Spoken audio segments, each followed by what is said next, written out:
उत्तर प्रदेश से सियासत की बड़ी खबर आ रही है। बहुजन समाज पार्टी की राष्ट्रीय अध्यक्ष बहन मायावती ने समाजवादी पार्टी के ऊपर हमला बोला है। असल में सपा प्रवक्ता ने ब्राह्मण समाज को लेकर एक बयान दिया था, जिससे देश भर में बवाल हो गया है। राजकुमार भाटी ने एक दोहे का जिक्र किया था, जिसमें ब्राह्मण समाज को लेकर जो बातें कही गई हैं वो ब्राह्मण समुदाय एवं अन्य समुदायों को नागवार गुजरी हैं। बहन मायावती ने समाजवादी पार्टी पर इस मुद्दे पर हमला बोल दिया है। उन्होंने कहा कि समाजवादी पार्टी की जातिवादी राजनीति एक बार फिर से बेनकाब हुई है। ब्राह्मण समाज के अपना अपमान पर सपा नेतृत्व की चुप्पी पर भी उन्होंने सवाल उठाए हैं और साथ ही बहन मायावती ने सपा पर और अखिलेश यादव पर सीधा हमला बोला है। उन्होंने कहा है कि समाजवादी पार्टी मुखिया तुरंत माफी मांगे। बहन मायावती ने कहा कि सपा का दलित, पिछड़ा और ब्राह्मण विरोधी चेहरा उजागर हो गया है। साथ ही ब्राह्मण समाज में सपा के खिलाफ गुस्सा बढ़ रहा है। बीएसपी ने हमेशा ब्राह्मण समाज को उचित सम्मान और भागीदारी दी है और साथ ही उन्होंने ये भी कहा कि बीएसपी में यूज एंड थ्रो नहीं होता, जबकि सर्व समाज का सम्मान होता है। बहन मायावती ने कहा कि समाजवादी पार्टी का जातिवादी चरित्र अब और गहरा हो गया है और ब्राह्मण समाज के इस अहम मुद्दे को लेकर बसपा ने सपा और सरकार दोनों को घेरा है। और ये एक बड़ा बयान है, क्योंकि पिछले दिनों भी बहन मायावती ने एक ट्वीट किया था ब्राह्मण समाज को लेकर और उसमें ब्राह्मण समाज के सम्मान का जिक्र किया था। लेकिन राजकुमार भाटी का जो बयान है उससे बड़ा बवाल हो गया। एक तरफ समाजवादी पार्टी के जो थिंक टैंक हैं, उनके प्रवक्ता हैं, वो डिफेंड कर रहे हैं। राजकुमार भाटी भी खुद इसको डिफेंड कर रहे हैं कि जो उन्होंने कहा है वो एक दोहा है और दोहे का वो अर्थ समझा रहे हैं। लेकिन उसमें उन्होंने कहा कि जिस तरह से उसमें बात जो कही गई है वो अपमानजनक नजर आ रही है और समाजवादी पार्टी लगातार ब्राह्मण समाज को लेके या हिंदू धर्म को लेके इस तरह की टिप्पणी पहले भी करती आई है। आपको याद होगा रामचरितमानस को लेके स्वामी प्रसाद मौर्य का एक बयान आया था जब वो सपा में थे, उसको लेकर भी काफी बवाल हो गया था।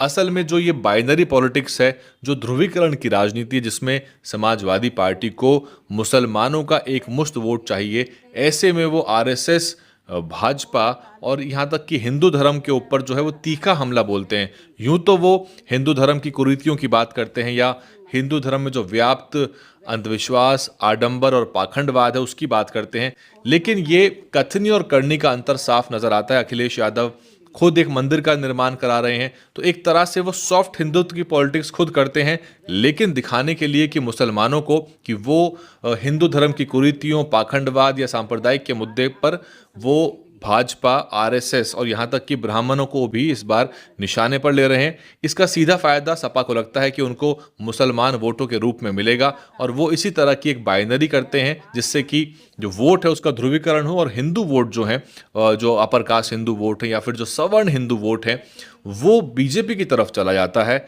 और समाजवादी पार्टी की तरफ मुसलमानों का एक मुश्त वोट आता है।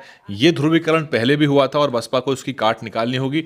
बसपा ब्राह्मण समाज को साधने का प्रयास कर रही है और बसपा के समीकरण के ऊपर से चर्चा करेंगे, लेकिन बसपा दलित समाज के अहम मुद्दों को दरकिनार कर रही है, उन मुद्दों के ऊपर मौन रह जाती है, लेकिन ब्राह्मण समाज के मुद्दों के ऊपर लगातार वो सक्रिय है। बहरहाल ये बड़ा बयान और इस बयान के ऊपर भी लगातार चर्चा होगी और बीएसपी जो पार्टी है वो सर्व समाज के सम्मान की बात करती है, सभी धर्म, संप्रदाय, जाति के लोग जो हैं उनका स्वागत करती है और कभी किसी तरह की असंवैधानिक या जो अमर्यादित भाषा है उसका बहन मायावती सख्त विरोध करती हैं। क्या कुछ कहना है कमेंट करिए और अगर सब्सक्राइब नहीं किया है सब्सक्राइब कर लीजिए। हमारे अधिकतर दर्शक चैनल को लगातार देख रहे हैं, आप प्यार देते हैं, लाइक करते हैं, कमेंट करते हैं, लेकिन सब्सक्राइब नहीं करते। निःशुल्क होता है, आइए चैनल पे लाल रंग का बटन दबाइए, सब्सक्राइब और उसके बाद ऑल नोटिफिकेशन चुनाव करिए।